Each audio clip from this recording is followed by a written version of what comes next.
আজ আমি যাচ্ছি কলকাতা থেকে গোয়া। আজকের ভিডিওতে আমি আপনাদের নিয়ে যাব কলকাতা থেকে গোয়া এক গোপন ট্রেন রুট ধরে, যে পথ আজও বহু বাঙালি পর্যটকের কাছে অজানা।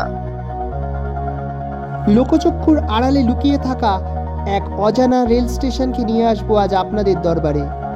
কলকাতা থেকে যে রেল স্টেশনে পৌঁছলে আপনি সহজেই পৌঁছে যাবেন গোয়া। ভারতের এই রেল স্টেশনকে প্রচারের আলোয় পৌঁছে দিতে সহযোগিতা চাই আপনাদেরও। আরও দেখতে পাবেন সারা রাত জেগে কিভাবে এই রেল স্টেশন থেকে ট্রেন ধরে আমি পৌঁছলাম ভারতের কঙ্কন উপকূলে, সেখান থেকে পৌঁছে গেলাম গোয়া।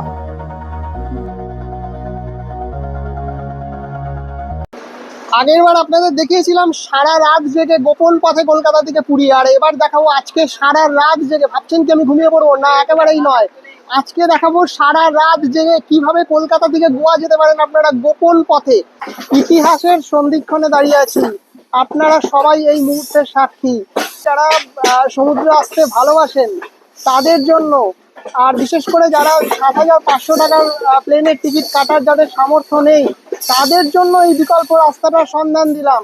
এখন রয়েছি সাঁতরাগাছি স্টেশনে, আর সময় হয়েছে বিকেল ৫টা ২০। আর এই সাঁতরাগাছি স্টেশন থেকে আমার ট্রেন বিকেলবেলা ৫টা ৫৫ এখনও ট্রেন দেয়নি। অবাক হচ্ছেন, ভাবছেন যে কিভাবে সাঁতরাগাছি স্টেশন থেকে গোয়া যাব। সাধারণত আমরা যেভাবে গোয়া যেয়ে থাকি তাতে অমরাবতী এক্সপ্রেসে করে আমরা গোয়া যাই, এবং সেই অমরাবতী এক্সপ্রেস কিন্তু ছাড়ে আমাদের শালিমার স্টেশন থেকে, যে শালিমারে যাওয়া কিন্তু খুবই কঠিন আমাদের জন্য। আর শালিমারে যেতে গাড়ি ভাড়া, ট্যাক্সি ভাড়া লাগে প্রায় ৩০০ টাকার কাছাকাছি। আমি এসেছি অবশ্য হাওড়া থেকে লোকাল ট্রেন করে। অমরাবতী এক্সপ্রেস কিন্তু কলকাতা থেকে গোয়া পর্যন্ত যেতে প্রায় ৪২ ঘন্টা সময় নেয়, শিডিউলেই ৪২ ঘন্টা। তারপর যদি ৪-৫ ঘন্টা যদি লেট করে তাহলে সেটা ৪৮ ঘন্টা হয়ে দাঁড়ায়। তার মানে ২ রাত ২ দিন সম্পূর্ণ আপনাকে ট্রেনের ভেতরে থাকতে হয়। ভাবা যায়? এর একটা বিহিত চাই। একটা সমাধানের উদ্দেশ্যেই বেরিয়েছি। আজ রাতে রচনা হবে এক ইতিহাস। কি যাবেন অমরাবতী এক্সপ্রেসে গোয়া? কি যাবেন অমরাবতী এক্সপ্রেসে? কঙ্কন দিয়ে গোয়া আসুন। গোয়া তো অনেক দূরে, কঙ্কনের যে সৌন্দর্য মানে মুখে বলার মতো না।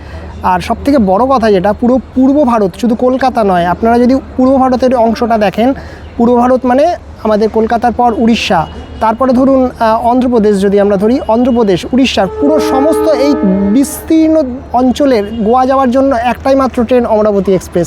সুতরাং আপনি চাইলেও এখানে টিকিট পাওয়া খুব কষ্টকর। মোটামুটিভাবে আমি দেখে এলাম যাতে তাতে স্লিপারে প্রায় 65-70 করে ওয়েটিং চলছে, আর 3 AC আর 2 AC, ফার্স্ট AC নেই অমরাবতী এক্সপ্রেসে।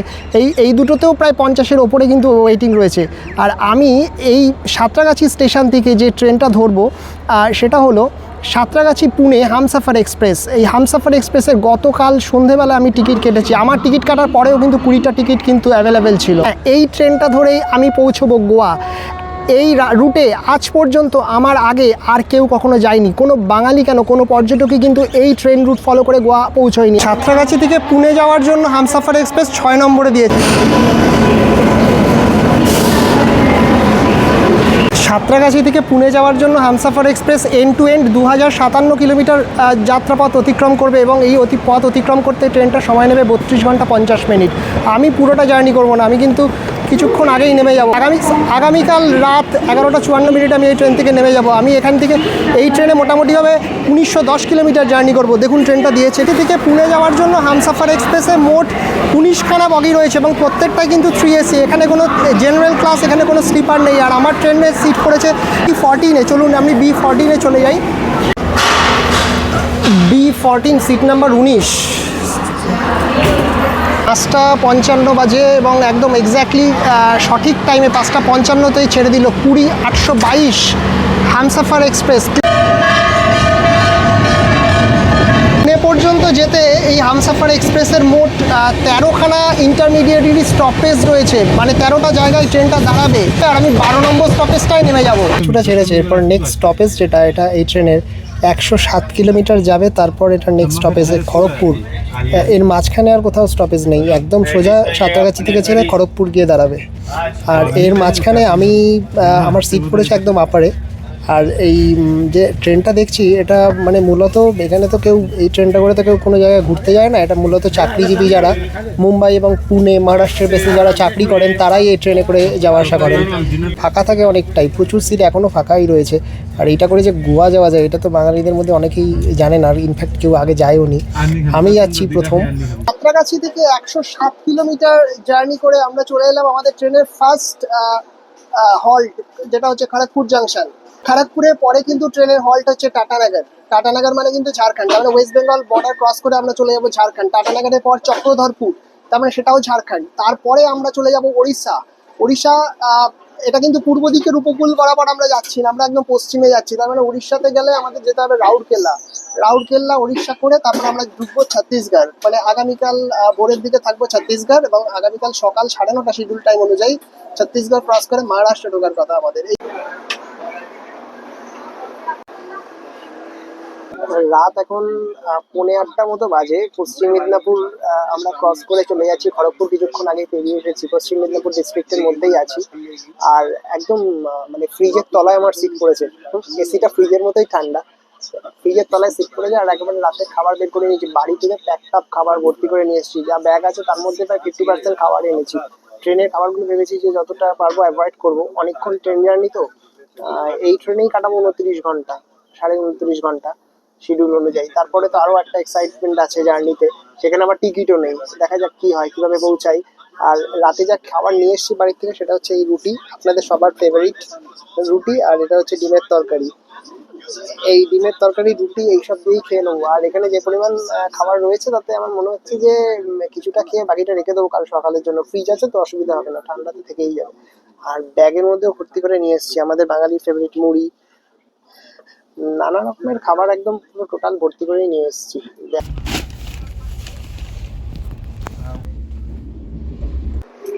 সাঁতরাগাছি থেকে 709 কিলোমিটার জার্নি করে আমরা এসে পৌঁছালাম আমাদের ট্রেনের 6 নম্বর হল্ট, এটা 6th হল্ট বিলাসপুর জাংশন। আমি আমার লাইফের প্রথমবারের জন্য এসে পৌঁছালাম ছত্তিশগড়। এর আগে কখনো ছত্তিশগড় আসেনি। আর কালকে রাতে আমি যখন ঘুমোচ্ছিলাম গভীর রাতে কিন্তু আমাদের এই ট্রেনটা প্রথমে টাটানগর, খড়গপুরের পর প্রথমে টাটানগর, তারপরে চক্রধরপুর ক্রস করে উড়িষ্যাতে প্রবেশ করে। এবং পশ্চিম দিকের উড়িষ্যার পশ্চিমাঞ্চলের দুখানা স্টপেজ আমরা কাল রাতে ক্রস করেছিলাম। একটা হচ্ছে রাউরকেল্লা আর দ্বিতীয়টা ঝারসুগুদা। এই রাউরকেল্লা ঝারসুগুদা হচ্ছে উড়িষ্যার ওয়েস্ট অফ ওড়িশা, অর্থাৎ পশ্চিম দিকের উড়িষ্যার। বিলাসপুর জাংশনে আমাদের ট্রেনের আসার কথা ছিল সকাল 4:40 নাগাদ, আর এখন বাজে হচ্ছে 6:38, মোটামুটি 2 ঘন্টা ধরে লেটে চলছে। এটা হচ্ছে বিলাসপুর জাংশন, আর আমাদের ট্রেনটা দাঁড়িয়ে আছে। এই সিগন্যাল হয়ে গেছে, চলুন একটু পড়বো।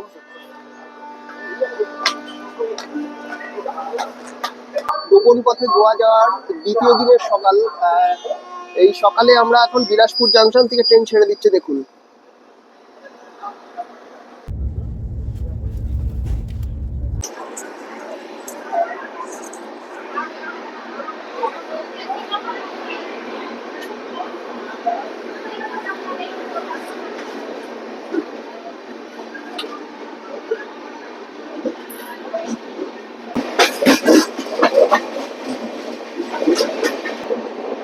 সাঁতরাগাছি থেকে 820 কিলোমিটার জার্নি করে আমরা এখন ক্রস করে বেরিয়ে যাচ্ছি রায়পুর জাংশন। রায়পুর হচ্ছে ছত্তিশগড়ের রাজধানী শহর। আর 2000 সালের 1 নভেম্বর এইটা মধ্যপ্রদেশের থেকে ভেঙে ছত্তিশগড় রাজ্য তৈরি হয়, এবং তারপর এই রায়পুর হচ্ছে ছত্তিশগড়ের রাজধানী হিসাবে তার মর্যাদা পায়। বুঝতেই পারছেন এটা একটা ভারতবর্ষের অন্যতম একটা ব্যস্ত রেলওয়ে স্টেশন। ভারতের নবম বৃহত্তম রাজ্য হচ্ছে ছত্তিশগড়, আর পপুলেশনের দৃষ্টিকোণ থেকে প্রায় ভারতবর্ষের 17তম বৃহত্তম রাজ্য। পুরো ল্যান্ড লক একটা স্টেট, চারদিক থেকে বিভিন্ন স্টেটের সঙ্গে বর্ডার শেয়ার করে। মোটামুটি ভাবে 7খানা স্টেট রয়েছে এই ছত্তিশগড়ের বর্ডারে। উত্তর দিকে যদি দেখেন না তাহলে দেখবেন যে উত্তরপ্রদেশ রয়েছে, মধ্যপ্রদেশ রয়েছে উত্তর দিকে, আর দক্ষিণে রয়েছে মহারাষ্ট্র, যেটাতে আমাদের ট্রেনটা প্রবেশ করবে। আমরা এখন ক্রমশ মহারাষ্ট্রের দিকে চলে যাচ্ছি। আর পূর্ব দিকে রয়েছে ওড়িশা অ্যান্ড ঝাড়খণ্ড, যেটা গতকাল রাত্রে আমরা অতিক্রম করে এসেছি। আর দক্ষিণে রয়েছে তেলেঙ্গানা, অন্ধ্রপ্রদেশ, যে রুটটা ফলো করে আমাদের অমরাবতী এক্সপ্রেস।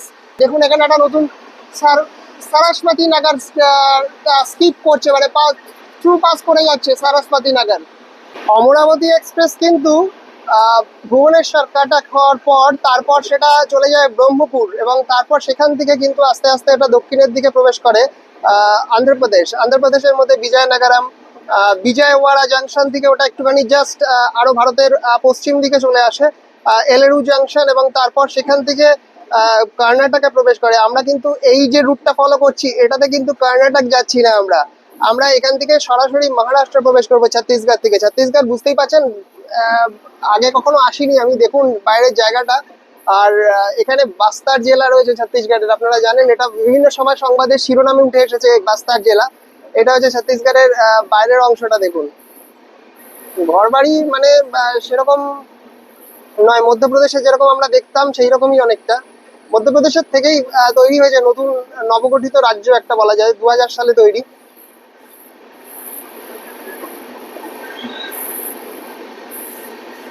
এখান থেকে কিন্তু ছত্তিশগড়ের বিখ্যাত জলপ্রপাত আছে চিত্রদুর্গ ওয়াটারফলস, আপনারা জানেন। আর দারুণ ট্রেন জার্নি হচ্ছে হামসফর এক্সপ্রেস, বুঝতেই পারছেন একেবারে ভারতের সেন্ট্রাল পার্ট দিয়ে আমরা এখন যাচ্ছি, মধ্য ভারতের একেবারে মাঝখান দিয়ে। ছত্তিশগড়ের পরেই মহারাষ্ট্র ঢুকবো, তখন দেখাবো আপনাদের সিন। দেখুন ও কি দৃশ্য ছত্তিশগড়ে।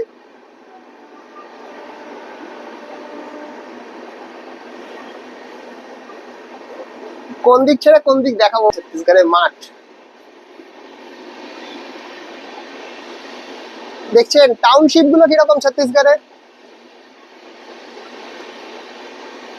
ছত্তিশগড় তো দেখছেন একরকম, এখানে গ্রিনারিটা একটু কম আছে এখন, কিন্তু মহারাষ্ট্র যেই ঢুকবেন তখন দেখবেন আস্তে আস্তে সবুজের পরিমাণটা বাড়বে। আর মহারাষ্ট্রে গিয়ে আমি তো পানভেল যাব। পানভেল বলা হয় যে it's a gateway to Konkan railways. Konkan কিন্তু একদম একটা অন্য রকমের, ভারতবর্ষের অন্যতম সেরা রেল জার্নিগুলোর মধ্যে একটা কোঙ্কন রেলওয়েজকে ধরা হয়। দেখাবো আপনাদের সবকিছুই। আর ইউটিউবে ডকুমেন্টেড যে সমস্ত ট্রাভেল জার্নিজ আছে সেই জার্নিস গুলোর মধ্যে কিন্তু এই রুটটা কেউ কখনো আগে জানতো না, আমি প্রথম এই রুটটা কভার করছি। এইভাবে যে গোয়া যাওয়া যায় কলকাতা থেকে, এটা কিন্তু কারোর জানা ছিল না আগে। ইউটিউবের ডকুমেন্টেড হিস্ট্রিতে একটা নতুন ইতিহাস রচনা হতে চলেছে, কি দারুণ লাগছে দেখুন। আমাদের ট্রেন নির্ধারিত সময়ের থেকে প্রায় 2 ঘন্টা লেটে চলছে।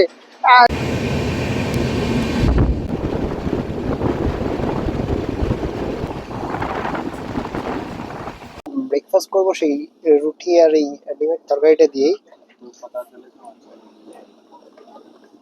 ঠিকই আছে, এটা লাঞ্চের জন্য রাখবো ভেবেছিলাম, কিন্তু ফ্রিজে রেখেছি তো কতক্ষণ থাকবে, এখনো পর্যন্ত একদম পারফেক্ট আছে, কোনো অসুবিধা নেই।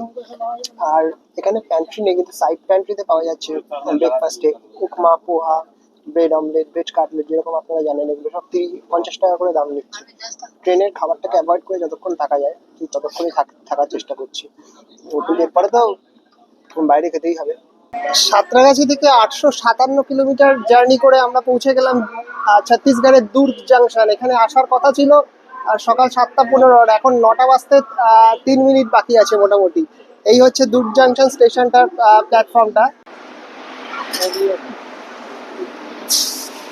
ট্রেন ছাড়লো দুর্গ জাংশন থেকে, দুর্গ আজমের।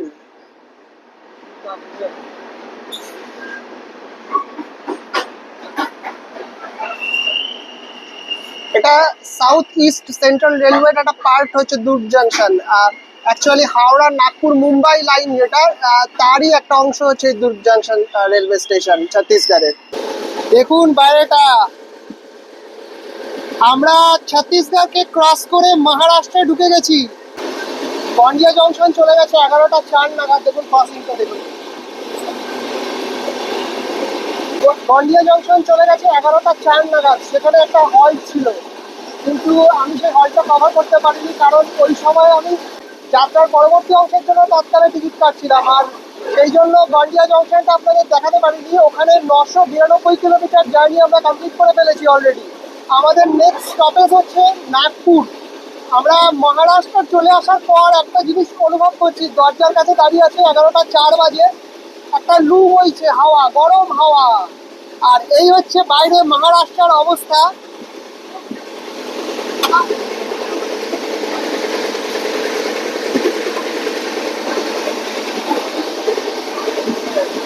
কিছুক্ষণ বাদে 1 ঘন্টা বাদে নাগপুর এসে যাবে, নাগপুর জাংশন। নাগপুর জাংশন থেকে আপনারা চাইলে আইআরসিটিসি থেকে খাবার নিতে পারেন। মানে এখানে যে সাইড ক্যান্টিন রয়েছে সেখানে খাবার পাওয়া যাচ্ছে, আর অনলাইনে অর্ডার করে খাবার নিতে পারেন ই ক্যাটারিং থেকে। নাগপুরে অর্ডার ডেলিভারি করছে আমি দেখলাম। আর একটা আমার নিজের কাছে খাবার রয়েছে, তবে মহারাষ্ট্র যেরকম বলেছিলাম ঠিক সেরকমই। ছত্তিশগড়ের সঙ্গে মহারাষ্ট্রের পার্থক্যটা হচ্ছে এখানে গাছের সংখ্যা অনেক বেশি, একটু সবুজ। বর্ষাকালে এই জায়গাটা দুর্দান্ত হবে, বর্ষাকালে এটা সবুজে ঘিরে যাবে। দেখুন মহারাষ্ট্র আস্তে আস্তেই ছোট ছোট পাহাড়ের মতো টিলা আমরা দেখতে পাচ্ছি। কি দৃশ্য দেখুন মহারাষ্ট্র।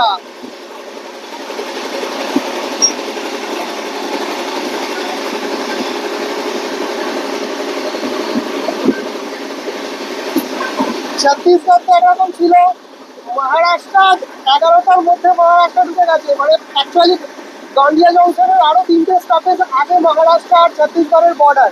আর গন্ডিয়া জংশন হচ্ছে একটা ট্রানজিট ইন্ডাস্ট্রিয়াল বেল্ট, যে জায়গাটা যাচ্ছে একেবারে নাগপুর ঢুকবে আর 1 ঘন্টা পর। আপনাদের বলে দিই, আমি এই যে ট্রেনটায় জার্নি করছি সাঁতরাগাছি থেকে পানভেল জাংশন পর্যন্ত, এইটার জন্য আমার ভাড়া পড়েছে 2400 টাকা 3 এসিতে। আর এই ট্রেনটা পুরোটাই যেহেতু 3 এসি, সুতরাং আপনারা কাটলে 2400 টাকাই ভাড়া পড়বে। কিন্তু যাচ্ছে দুর্দান্ত। ভাবুন সকাল 11টার মধ্যে আমরা মহারাষ্ট্র চলে এসেছি। মহারাষ্ট্র আর কর্ণাটকা দুটো স্টেটের মাঝখানের রাজ্য হচ্ছে গোয়া। তাহলে আমরা শুধু মহারাষ্ট্রটা ক্রস করব, তাহলেই আমরা গোয়ায় পৌঁছে যাব। আর আগামী কাল সকালে, মানে আজকে রাত্রেই ইনফ্যাক্ট, আমরা পানভেল গিয়ে পানভেল থেকে চেঞ্জ করব। আমি পানভেল থেকে যাব গোয়ার উত্তর গোয়া, অর্থাৎ নর্থ গোয়া। আপনারা যেমন সাধারণত মাটগাঁও জাংশন যান, যেটা সাউথ গোয়াতে পড়ে, বা ভাস্কো দা গামা যান, আমি যাবো ত্রিভীম, THIVIM, ত্রিভীম থেকে নর্থ গোয়া একদম খুব কাছে। 22 কিলোমিটার গেলে আমরা বাগা বিচ পেয়ে যাবো ওখান থেকে। ওটা এমন একটা জার্নি হবে কোঙ্কণ উপকূল বরাবর, ভারতবর্ষের কোঙ্কণ উপকূল বরাবর রেলপথের জার্নি সব থেকে মানে দারুণ সুন্দর জার্নি বলে মনে করা হয়। আর সব থেকে সুন্দর জার্নির মধ্যে একটা। আর সব থেকে বড় ব্যাপার যেটা, বাংলা থেকে আজ পর্যন্ত কেউ এই কোঙ্কণ উপকূল দিয়ে গোয়া পৌঁছাতে পারেনি। আমি প্রথম যাচ্ছি। আপনারা যারা দেখছেন প্রত্যেকের জন্য একটা অনন্য অভিজ্ঞতা হবে। সাঁতরাগাছি থেকে 1121 কিলোমিটার চলে আমরা পৌঁছে গেলাম নাগপুর জাংশন। এই নাগপুর জাংশনে এই ট্রেনটা 1 ঘন্টা লেটে রয়েছে। নাগপুরের পরে এই ট্রেনের পরবর্তী স্টপেজ হচ্ছে ভুসাওয়াল জাংশন, যেটা এখান থেকে 403 কিলোমিটার। প্রায় 5 ঘন্টার মধ্যে এই ডিস্টেন্সটা কভার করবে। মাঝখানে 59খানা ইন্টারমিডিয়েটারি স্টেশন রয়েছে, কোথাও দাঁড়াবে না। ভাবুন ভুসাওয়াল জাংশনের পর আবার 400 কিলোমিটার নন স্টপ জার্নি করবে, গিয়ে পৌঁছাবে কল্যাণ। মানে আগামী 800 কিলোমিটার জার্নির জন্য সময় নেবে 10 ঘন্টা, এবং মাঝখানে মাত্র 2টো স্টপেজ, ভুসাওয়াল জাংশন এবং কল্যাণ। এবং তারপরে নেক্সট স্টপেজ হচ্ছে পানভেল, যেখানে আমি নেমে যাব। ভাবুন একবার, আমাদের কলকাতা থেকে পুরী হচ্ছে 400 কিলোমিটার, মাঝখানে 3টে-4টে স্টপেজে ট্রেন দাঁড়ালে আমরা বলি কত ভালো ট্রেন। আর এটা একদম সরাসরি 400 কিলোমিটার জার্নি করবে কোনো স্টপেজ ছাড়াই। তাহলে কি ট্রেন এটা! শুধু এইটা নয়, নাগপুর থেকে ভুসাওয়াল নয়, ভুসাওয়াল থেকে কল্যাণ, ওটাও 400 কিলোমিটার, 5 ঘন্টায় পৌঁছে যাবে।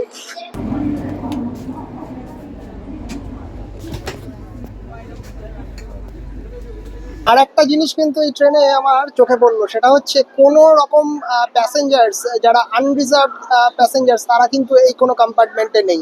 ইনফ্যাক্ট এই ট্রেনে যা সিট আছে সেই সিটগুলোই পুরোটা ভর্তি হয় না, অনেক সিট এমনি ফাঁকা।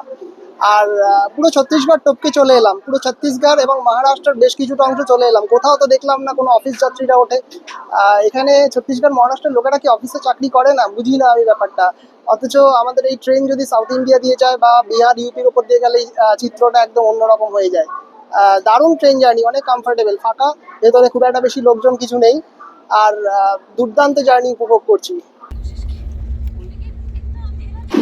কি চলছে দেখুন ট্রেনটা!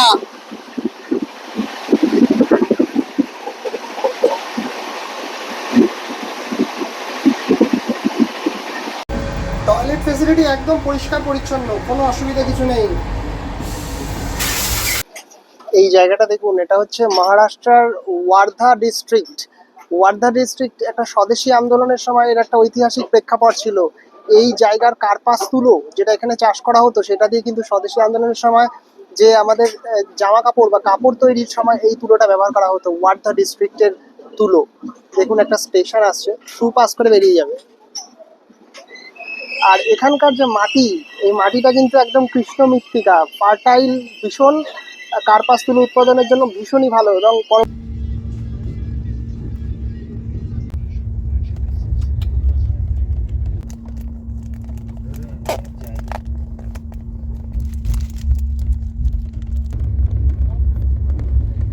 দেখুন ট্রেন এখন ঢুকছে ভুসাওয়াল জাংশন।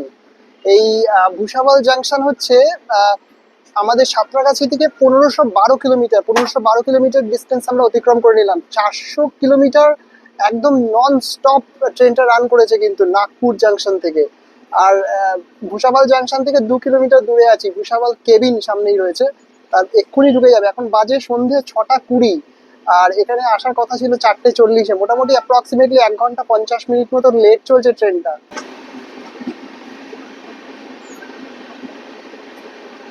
চলে এলাম অজন্তা ইলোরা শহর, ভুসাওয়াল জাংশন। এখান থেকেই যাওয়া যায় অজন্তা ইলোরা, মুম্বাইয়ের বিখ্যাত, মহারাষ্ট্রের বিখ্যাত জায়গা অজন্তা ইলোরা। আর আরেকটা জিনিস খেয়াল রাখবেন, ভুসাওয়াল জাংশন কিন্তু আমাদের জন্য খুব গুরুত্বপূর্ণ। হাওড়া নাগপুর মুম্বাই লাইনের সব থেকে ইম্পর্টেন্ট একটা জাংশন হচ্ছে ভুসাওয়াল জাংশন। আর হাওড়া থেকে যে মুম্বাই মেলগুলো ছাড়ে, দুটো মুম্বাই মেল হাওড়া থেকে ছাড়ে, একটা মুম্বাই মেল হাওড়া থেকে ছাড়ে সন্ধ্যে 7:30টার সময়, সেটা ভায়া নাগপুর আসে। তাহলে হাওড়া নাগপুর হয়ে যেটা মুম্বাই যায় সেটাও কিন্তু ভুসাওয়াল জাংশনে স্টপেজ রয়েছে। আবার আরেকটা মুম্বাই মেল ছাড়ে যেটা ভায়া এলাহাবাদ যায়, আর রাত্রিবেলা 11:30 নাগাদ ছাড়ে হাওড়া থেকে, ভায়া এলাহাবাদ হয়ে মুম্বাই যায়, সেটাও কিন্তু হাওড়া এলাহাবাদ ভুসাওয়াল জাংশন তারপরে মুম্বাই। তার মানে বুঝতেই পারছেন খুবই একটা ইম্পর্টেন্ট কানেক্টিং রুট এটা। আর আপনারা কিছুক্ষণের মধ্যে পৌঁছে যাবেন এশিয়ার দ্বিতীয় বৃহত্তম রেলওয়ে ইয়ার্ড। ভাবতেই পারছেন এটা অনেক বড় একটা ব্যাপার, এশিয়ার দ্বিতীয় বৃহত্তম রেলওয়ে ইয়ার্ড ভুসাওয়াল জাংশন। এখান থেকেও কিন্তু আমরা চাইলে গোয়া যেতে পারি, এখান থেকেও গোয়া যাওয়ার ট্রেন আছে। এখন সন্ধ্যে 6:30 বাজে, 9:30টার সময় 10:30টার সময় গোয়া যাওয়ার ট্রেন আছে, কিন্তু এখান থেকে ট্রেনগুলো একটু সময় বেশি লাগে। এই ট্রেনগুলো এখান থেকে নাসিক হয়ে যাবে, আর আমি যেটাতে আছি আমি সরাসরি এখান থেকে কাল্যাণ যাব। আর ওই ট্রেনগুলোতে 6.5 16.5 ঘন্টা 17 ঘন্টা টাইম লাগে এখান থেকে গোয়া যেতে।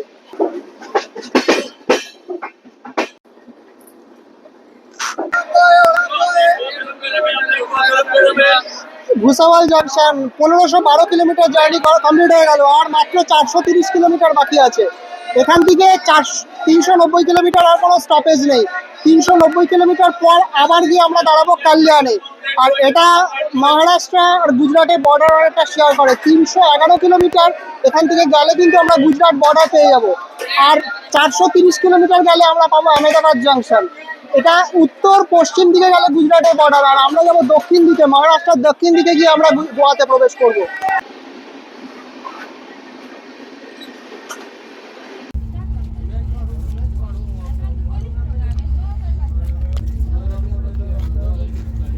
ঘড়িতে সময় রাত 1:10 বাকি, 12:50 বাজে, আর আমরা 1904 কিলোমিটার জার্নি করে পৌঁছে গেলাম কাল্যাণ জাংশন।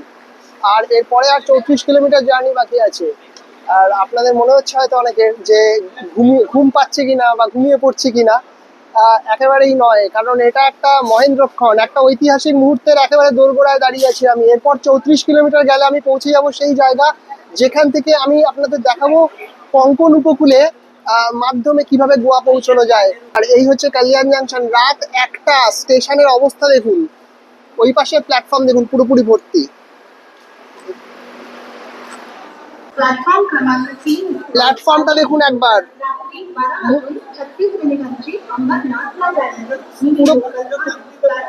পুরোপুরি দেখুন একদম। রাত 1টা বাজতে 5 মিনিট বাকি আছে মোটামুটি, লোকজন পুরো একেবারে ঠাসে। এইবার মনে হচ্ছে হ্যাঁ একদম ঠিক জায়গায় এসেছি। এত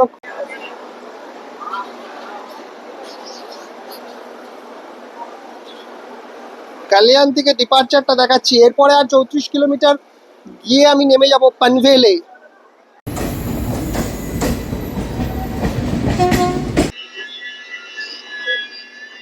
ঘড়িতে সময় রাত 2টো, আর ট্রেন ঢুকছে পানভেল।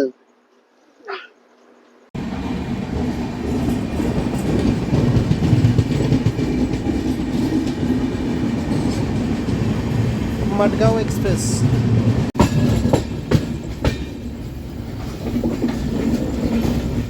দেখুন রাত দুটোয় মুম্বাইয়ের লোকাল ট্রেনের সাথে ক্রসিং হচ্ছে পানভেলের বাইরে।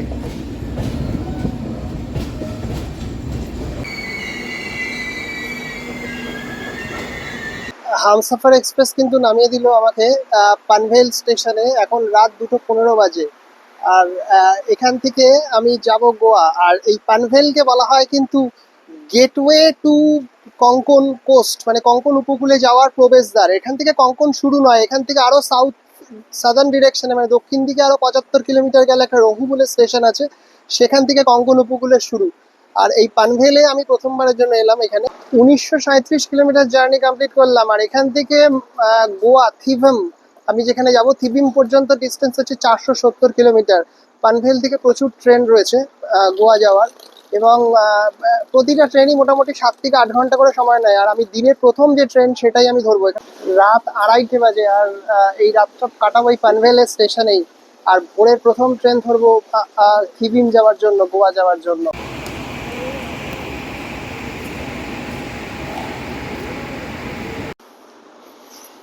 রাতে তো সারা বছরই ঘুমাই, কিন্তু আজকের রাতটা একদম অন্যরকম, ইতিহাস তৈরি করার রাত একেবারে। আপামর বাঙালি যারা সমুদ্র সৈকতে যেতে ভালোবাসেন তাদের কাছে গোয়াটাকে একেবারে দীঘা, মন্দারমণি, পুরীর মতো অ্যাক্সেসেবল করে দেবো যদি আমি পৌঁছতে পারি এখান দিয়ে। পানভেলের 5 নম্বর প্ল্যাটফর্মে চলে এলাম। রেল স্টেশনে রাতের অন্ধকার কেটে আস্তে আস্তে ভোর হয়ে গেছে। এখন বাজে সকাল 6:15। আর আমি এখন ট্রেন ধরবো মুম্বাই গোয়া জনশতাব্দী এক্সপ্রেস। আমার ট্রেন এখানে আসার টাইম হচ্ছে 6:27। দেখাচ্ছে যে 6:27 এখানে ঢুকবে। 6 নম্বর প্ল্যাটফর্মে আমি দাঁড়িয়ে আছি। আর এই রুটের সব থেকে মানে কঙ্কন উপকূল বরাবর যে ট্রেনগুলো যায় তার মধ্যে সব থেকে প্রিমিয়াম ট্রেন হচ্ছে মুম্বাই গোয়া বন্দে ভারত এক্সপ্রেস। আপনারা চাইলে বন্দে ভারতে যেতে পারেন, কিন্তু বন্দে ভারতের টিকিটটা কিন্তু একটু দাম বেশি, 1465 টাকা। বন্দে ভারত সব থেকে প্রিমিয়াম ট্রেন, সব ট্রেনকে দাঁড় করিয়ে বন্দে ভারতকে পাস করায়। আর বন্দে ভারত এক্সপ্রেস কিন্তু আমি যে ট্রেনটাই উঠবো জনশতাব্দী এক্সপ্রেস, সেটাকে ক্রস করে চলে যাবে। আমার জনশতাব্দী 1 ঘন্টা পরে গিয়ে গোয়াতে পৌঁছবে। আর আমি এই ট্রেনটা ধরার পেছনে কারণ হচ্ছে এই ট্রেনটায় লোকালরা যাওয়া আসা করে। লোকালরা যে কম্পার্টমেন্টগুলোতে যাওয়া আসা করে সেটার ভাড়া কিন্তু অপেক্ষাকৃত অনেক কম। 290 টাকা টিকিট কেটেছি আমি এখানে পানভেল থেকে থিবিম যাওয়ার জন্য। আর তবে আর একটা জিনিস আপনাদের একটু জানিয়ে দিই, গতকাল রাতে আমি এখানে আসার পর কিন্তু অনেক ট্রেন ছিল যাওয়ার মতো। আজকে সকাল 5:25-এও একটা ট্রেন ছিল, সেটাকে বলা হয় Madgaon express, Madgaon summer special একটা ট্রেন ছিল, সেটাতেও যাওয়া যেত। কিন্তু আমি যেহেতু সব থেকে আইকনিক ট্রেনটাই যেতে চেয়েছিলাম, তাই জন্যই আমি এই মুম্বাই গোয়া জনশতাব্দী এক্সপ্রেসে যাচ্ছি। এই জনশতাব্দীর পেছনের একেবারে লাস্ট বগিটা কিন্তু ভিস্টাডোম, তবে সেটার ভাড়া কিন্তু প্রায় 2500 টাকার কাছাকাছি। 222-29 মাডগাঁও যাওয়ার জন্য যে বন্দে ভারত এক্সপ্রেস আছে ছত্রপতি শিবাজি টার্মিনাস থেকে ছেড়ে আসছে, সেই ট্রেনটা আজকে পানভেলে জনশতাব্দীর আগে ঢুকবে। কিন্তু অরিজিনাল টাইম অনুযায়ী জনশতাব্দী হচ্ছে 6:25, আর বন্দে ভারতের টাইম হচ্ছে 6:27। 2 মিনিট পরে বন্দে ভারত আসার কথা, কিন্তু বন্দে ভারত রাস্তায় এই জনশতাব্দীকে ক্রস করে বেরিয়ে যায়। আর কিন্তু আজকে আনফর্চুনেটলি বন্দে ভারত এক্সপ্রেস এই পানভেলেই ওকে আগে ছেড়ে বেরিয়ে যাবে।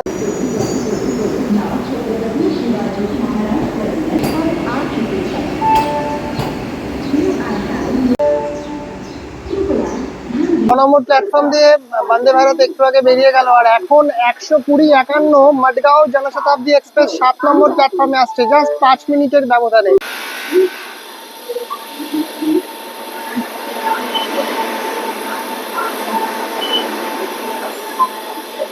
আর সিট হচ্ছে D1 এ, একদম লাস্টে এইখানে। D1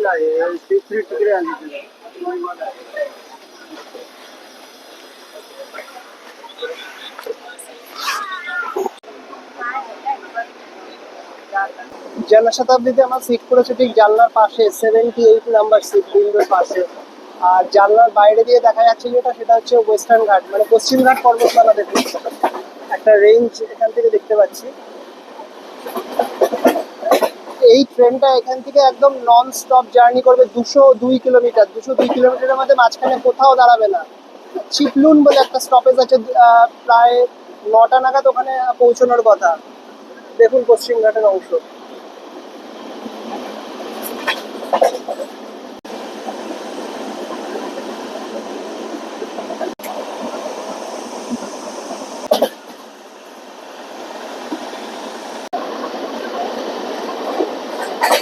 দেখুন পূর্ব দিকে রোদ্দুর উঠছে, আর পূর্ব দিকেই পাহাড়গুলো আছে, আর মাঝে মাঝে এরকম নদী, মাঝে মাঝে বাস করছে। আর এই হচ্ছে পূর্ব দিকের পাহাড়, পশ্চিমঘাট পর্বতমালা। দেখুন পশ্চিমঘাট পর্বতমালা, এই পশ্চিমঘাট পর্বতমালাটা আপনারা যদি ভারতবর্ষের ম্যাপের দিকে দেখেন তাহলে দেখতে পাবেন যে পশ্চিমঘাট পর্বতমালাটা ভারতের একেবারে পশ্চিম উপকূল বরাবর পূর্ব দিকে রয়েছে। আর এই পশ্চিম দিকে এই দিকটা রয়েছে আরব সাগর। আর আমরা এখন মহারাষ্ট্রের মধ্যে আছি। মহারাষ্ট্রতে একটা বৈশিষ্ট্য আছে, এই কঙ্কন উপকূল, এর বৈশিষ্ট্য হচ্ছে মহারাষ্ট্রতে সরাসরি পশ্চিমঘাট পর্বতমালা কিন্তু আরব সাগরে গিয়ে পড়েছে, এখানে কিন্তু কোনো কোস্টাল লাইন তৈরি করেনি। তারপর গোয়াতে গিয়ে কিন্তু কোস্টাল লাইন তৈরি করেছে। দেখুন জায়গাগুলো অসাধারণ। এটা হচ্ছে কোঙ্কন উপকূলের একেবারে দোরগোড়ায় চলে এসেছি আমরা। এই পাশে কিন্তু আরব সাগর, আর এই পাশে হচ্ছে পশ্চিমঘাট পর্বতমালা। মানে পূর্ব দিক থেকে পশ্চিম দিক পর্যন্ত একদম সরাসরি, মানে আমরা অ্যাকচুয়ালি এই যে লাইনটা আছে, এই রেলওয়ে লাইন যেটা আছে, এই রেলওয়ে লাইনটা কিন্তু অ্যাকচুয়ালি পশ্চিমঘাট পর্বতমালার ওপরেই তৈরি। পশ্চিমঘাট পর্বতমালাকে কেটে তৈরি করা হয়েছে। ভারতবর্ষের স্বাধীনতার পরে যত ইনফ্রাস্ট্রাকচারাল কাজ হয়েছে প্রযুক্তির দিক থেকে, এটাই 1 নম্বর। 1998 সালে এর কাজ শেষ হয়। 8 বছর ধরে চেষ্টা করে ভারতীয় ইঞ্জিনিয়ার্সরা এই কাজটা শেষ করেন। এর পেছনে ছিলেন একজন প্রাক্তন ভারতের রেলমন্ত্রী জর্জ ফার্নান্ডেস, আপনারা সকলেই জানেন। উনি আসলে এই কোঙ্কনেরই ছেলে। কর্ণাটকের উডিপি বলে একটা জায়গা আছে, একটা শহর আছে, সেই উডিপি শহরের ছেলে হচ্ছে জর্জ ফার্নান্ডেস। এবং এই কঙ্কন উপকূল রেলপথে যোগাযোগ ব্যবস্থা চালু হওয়ার আগে এখানে যোগাযোগ করা, মানে যোগাযোগ মূলত ছিল খুবই কঠিন, অনেকটা ঘুরপথে আসতে হতো। এই কঙ্কন উপকূল দেখুন, এই রোহা রোহা বলে যে স্টেশন যেখান থেকে শুরু হবে, আর এটা হচ্ছে মহারাষ্ট্র। মহারাষ্ট্রের পরে আমরা যাব গোয়া, তারপর কর্ণাটকা। মোটামুটি 735 কিলোমিটার বিস্তীর্ণ অঞ্চল কঙ্কন উপকূল নামে পরিচিত। ভারতের রেল ব্যবস্থা একদিকে আর কঙ্কন রেলওয়েজ আরেকদিকে। আমি বেশি কথা বলবো না, শুধু দৃশ্য দেখুন, দৃশ্য।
এখন সবেমাত্র 20 কিলোমিটার এসছি। 20 কিলোমিটারের মধ্যে বাইরে যা দৃশ্য দেখা যাচ্ছে দুর্দান্ত, মানে কি কোন ভাষায় প্রকাশ করার কোনো জায়গা নেই, এত সুন্দর।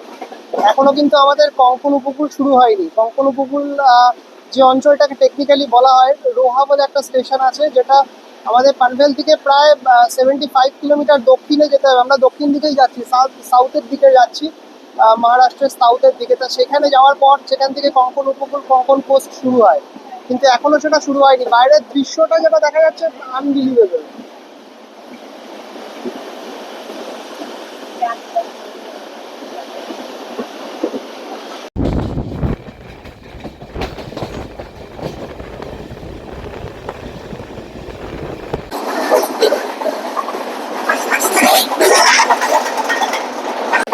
এই যে টানেলটা আমরা অতিক্রম করে এলাম,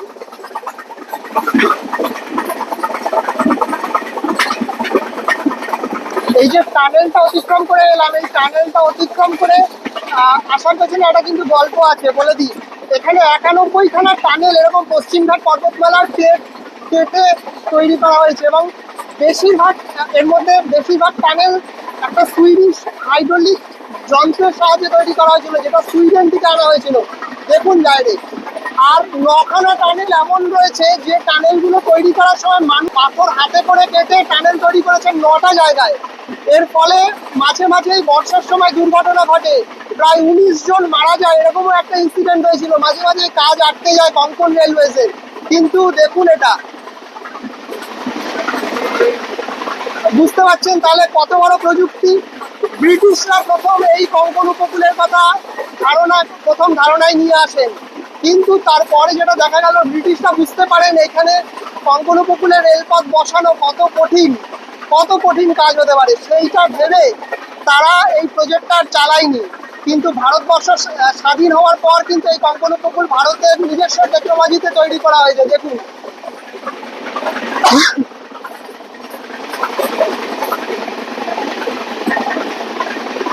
আর এই ট্রেনটা সম্পর্কে যদি বলতে হয় তাহলে বলবো এখানে D1 কম্পার্টমেন্টে আমি আছি, D1 কম্পার্টমেন্টে আছি। আর কম্পার্টমেন্টের মধ্যে কিন্তু কোনো রকমের কোনো আনরিজার্ভ প্যাসেঞ্জার নেই।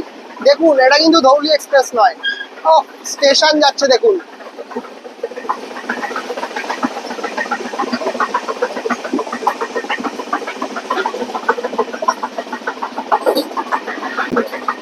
এর পরে আসবে টেকনিক্যালি সেই স্টেশনটা, যে স্টেশনটা থেকে কঙ্কন উপকূলটা শুরু হবে। আর একটা জিনিস সেটা হচ্ছে কঙ্কন উপকূলে রেলপথ নির্মাণের ক্ষেত্রে কতগুলো অবস্টাকেলস ছিল, কতগুলো প্রতিবন্ধকতা ছিল। 1 নম্বর হচ্ছে পশ্চিমঘাট যে পর্বত, সেই পশ্চিমঘাট পর্বত কিন্তু এই কঙ্কন উপকূলে মানে স্টিপ রিচ তৈরি করেছে, মানে খাড়া, একেবারে হট করে খাড়া পাথরের ঢাল নিচে নেমে গেছে।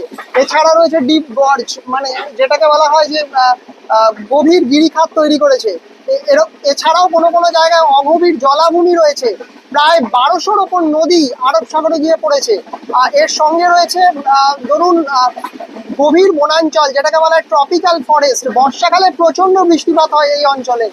আর বর্ষার সময় এই জার্নিটা ভারতের সেরা ট্রেন জার্নি, একদম আনডাউটেডলি। ভারতবর্ষে কত কিছু লুকিয়ে আছে মানে কল্পনার বাইরে, সত্যি দারুণ। দেখুন ইনক্রেডিবল ইন্ডিয়ার পার্ট এটা।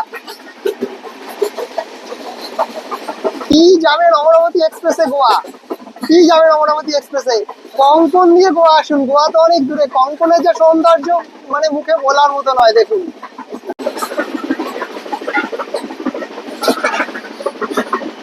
পানভেল থেকে থিবিম পর্যন্ত যেতে এই ট্রেনটা 468 কিলোমিটার যাত্রা পথ অতিক্রম করবে, আর সময় লাগবে প্রায় অ্যাপ্রক্সিমেটলি 7 ঘন্টার কাছাকাছি। আর সত্যি কথা বলতে কি 75 কিলোমিটার চলে এলাম, বুঝতেই পারি নিমেষে, চোখের নিমেষে কিন্তু টাইমটা কেটে গেল। এত সুন্দর জায়গাটা, মানে ভাবাই যায় না। কঙ্কন তো এখনো শুরুই হয়নি, কঙ্কনের সবে মাত্র মানে একেবারে গেটওয়ে এই অংশটা, মানে প্রবেশদ্বার। এখন কঙ্কনে ঢুকলে তার সৌন্দর্য তো আরো সুন্দর। আর সব থেকে বড় ব্যাপার যেটা, এই ট্রেনে কিন্তু মোটামুটি ভাবে রয়েছে D1 থেকে D10, 10টা কম্পার্টমেন্ট রয়েছে সেকেন্ড সিটিং এ, 3খানা রয়েছে চেয়ার কার এসি, আর একটা রয়েছে এক্সিকিউটিভ চেয়ার কার, যেটা আপনার একেবারে লাস্টে বিস্তৃতম কোচ রয়েছে। আর এই হচ্ছে দেখুন, এখান থেকে অ্যাকচুয়ালি কঙ্কন রেলওয়ে শুরু হচ্ছে। এই সেই স্টেশন, এখান থেকে শুরু হচ্ছে কঙ্কন রেলওয়ে। দেখুন রোহা, এই রোহা থেকে শুরু হয়ে গেল কঙ্কন রেলওয়ে।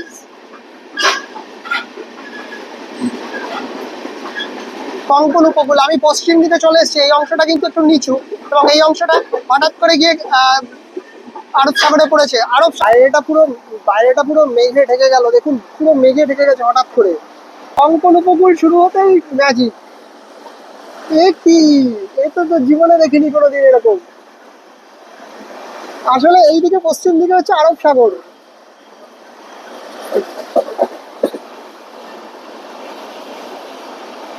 বৃষ্টি হচ্ছে না কিন্তু, এমনি কিন্তু সাধারণ কোনো বৃষ্টি নেই, শুধু এমনি মেঘে ঢেকে গেছে বাইরেটা।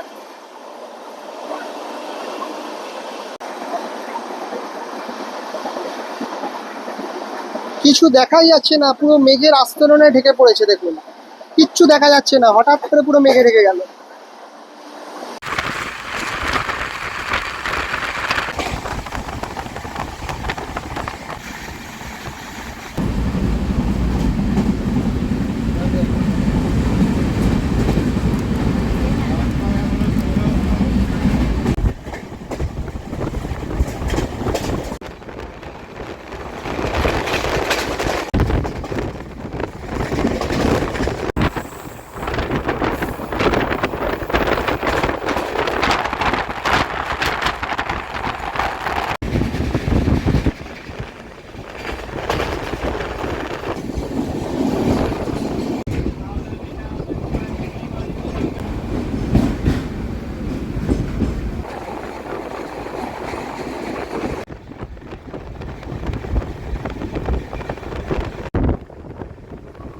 আমরা এসে 202 কিলোমিটার নন স্টপ জার্নি করে এসে ট্রেন দাঁড়ানো চিতপুন বলে একটা স্টেশন। স্টেশনটা দেখুন একবার, পেছনে পাহাড় ঠাহাড় রয়েছে। এই জায়গাটা কিন্তু প্রাচীন উপাখ্যান মতে জায়গাটা তৈরি করেছিল বিষ্ণুর ষষ্ঠ অবতার পরশুরাম। কশ্যপ মুনিকে পৃথিবী দান করার পর নিজে জায়গা খুঁজছিলেন বসবাস করার জন্য, তারপর একটি তীর মেরে আরব সাগরের মধ্য থেকে কিছুটা ভূখণ্ডকে ওপরে তোলেন, এবং সেই অংশটাই হচ্ছে কঙ্কন উপকূল। এটাই হচ্ছে সেই চিতপুন। দেখুন রত্নাগিরি ডিস্ট্রিক্টের মধ্যে পড়ে মহারাষ্ট্রের এটা।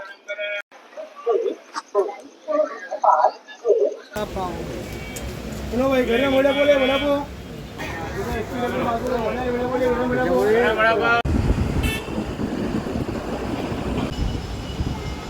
11:05 বাজে পৌঁছে গেলাম রত্নাগিরি। এটা হচ্ছে ভারতবর্ষের একটা অ্যাগ্রো ট্যুরিজম স্পট। এখানকার আলফানসো আম খুব বিখ্যাত। একদম আরব সাগরের উপকণ্ঠে অবস্থিত রত্নাগিরি। এরপরে 3খানা স্টপেজ আছে, তারপরে আসবে সাওয়ান্তবাড়ি রোড। সাওয়ান্তবাড়ি রোড মানে মহারাষ্ট্র শেষ হয়ে যাচ্ছে। রত্নাগিরির পেছনে একটা স্টেশন ছিল ভোক, এবং তার আগে একটা স্টেশন ছিল উকাশি। ভোক এবং উকাশির মাঝখানে 14 কিলোমিটারের রাস্তা পুরোটাই টানেলের মধ্যে দিয়ে আসলো। 22 মিনিট ধরে ট্রেনটা টানেলের মধ্যে ছিল। টানেল দিয়ে কিন্তু সহজে বেরোচ্ছিল না। খুব একটা অদ্ভুত অভিজ্ঞতা ছিল, বলেছিল কখন টানেলটা শেষ হবে। আর এখানে কঙ্কন রেলওয়েজে যখন জমি দিচ্ছিল, তখন এখানকার কঙ্কনের গ্রামের মানুষেরা কিন্তু বিশাল বড় স্যাক্রিফাইস করেছেন। কেউ কেউ তাদের নিজস্ব পৈতৃক জমি, অ্যানসেস্ট্রাল প্রপার্টি, একমাত্র জমি, সবকিছুই রেলকে বিক্রি করেছিলেন। ওই স্যাক্রিফাইসটা না হলে বোধহয় আজকে এই রেলের এই জমি অধিগ্রহণ না হলে এটা সম্ভব ছিল না। রত্নাগিরি আসার আগে পর্যন্ত ট্রেনটা কিন্তু প্রায় 45 মিনিট লেট ছিল, আর এখন মাত্র 20 মিনিট লেট। মানে অনেকটাই মেকআপ করেছে রত্নাগিরি আস্তে আস্তে। এখন ট্রেনের ভেতরটা পর্যন্ত ফাঁকা, কোনো সময় ভিড় হয়নি। ইনফ্যাক্ট কোনো আনরিজার্ভ প্যাসেঞ্জার ছিলও না।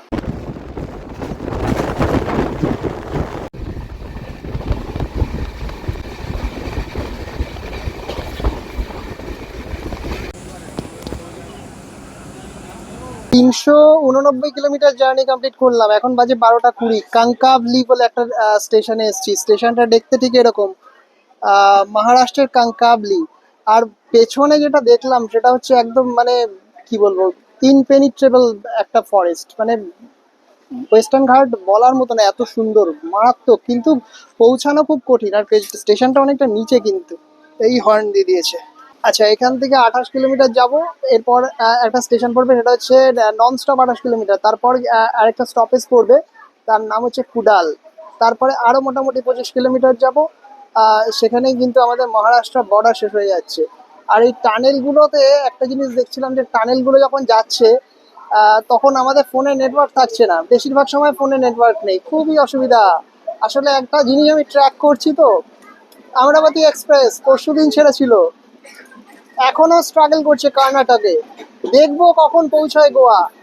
আর আমার এরপরে একটা স্টপেজ আছে কুডাল। তারপরেই কিন্তু আমি যে স্টপেজটা আছে সেটাই মহারাষ্ট্রের শেষ স্টপেজ। আমি প্রবেশ করে যাব গোয়া।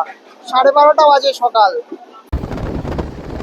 কঙ্কন উপকূলে অবশেষে দেখা পেলাম দাক্ষিণাত্যের বিখ্যাত কৃষ্ণ মৃত্তিকা বা কালো মাটি। এমনি থেকে বাইরে থেকে দেখলে আপনাদের মনে হবে কেউ যেন কালো রং মাটির মধ্যে মিশিয়ে দিয়েছে। দেখুন 417 কিলোমিটার আমরা পানভেল থেকে জার্নি করে চলে এলাম হচ্ছে কুডাল। এটা হচ্ছে কুডাল স্টেশন। স্টেশনটা দেখুন একবার, মহারাষ্ট্রের। কুডাল থেকে ট্রেন ছেড়ে দিচ্ছে 1:45 বাজে।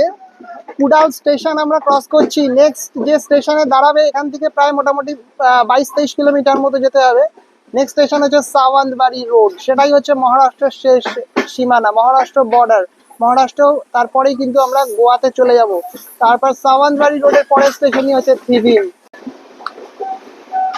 ট্রেন আসছে সাওয়ান্তবাড়ি রোড, অর্থাৎ মহারাষ্ট্রের বর্ডারের কাছে। তারপরেই কিন্তু আমরা নামবো থিভিম। দেখুন ফাঁকা ট্রেনে কিন্তু আমি যাচ্ছি গোয়া। দেখুন ট্রেনে কিন্তু লোকজন বলতে কিছুই নেই, একদম বেসিক্যালি পুরোটাই ফাঁকা। ফাঁকা ট্রেনে যাবেন নাকি গোয়া? এবার এক ট্রেন ভর্তি বাঙালি হয়ে যাক গোয়া।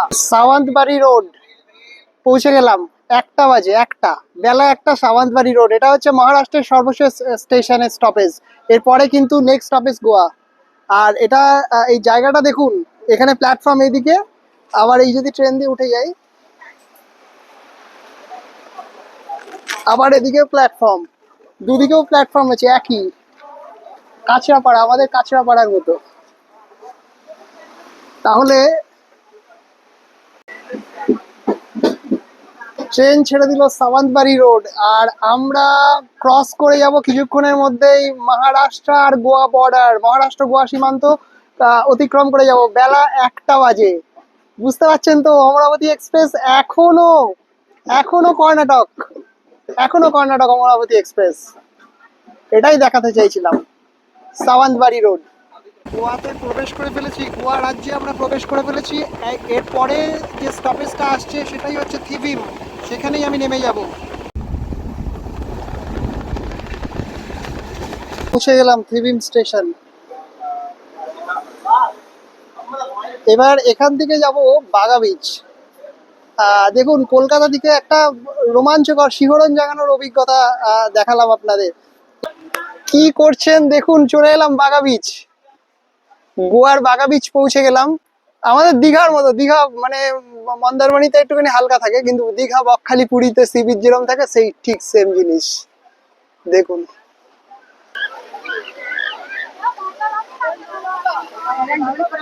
জল তো অনেকই দেখছি, বিশাল জল। স্নান করছে লোকে অনেক, বিশাল।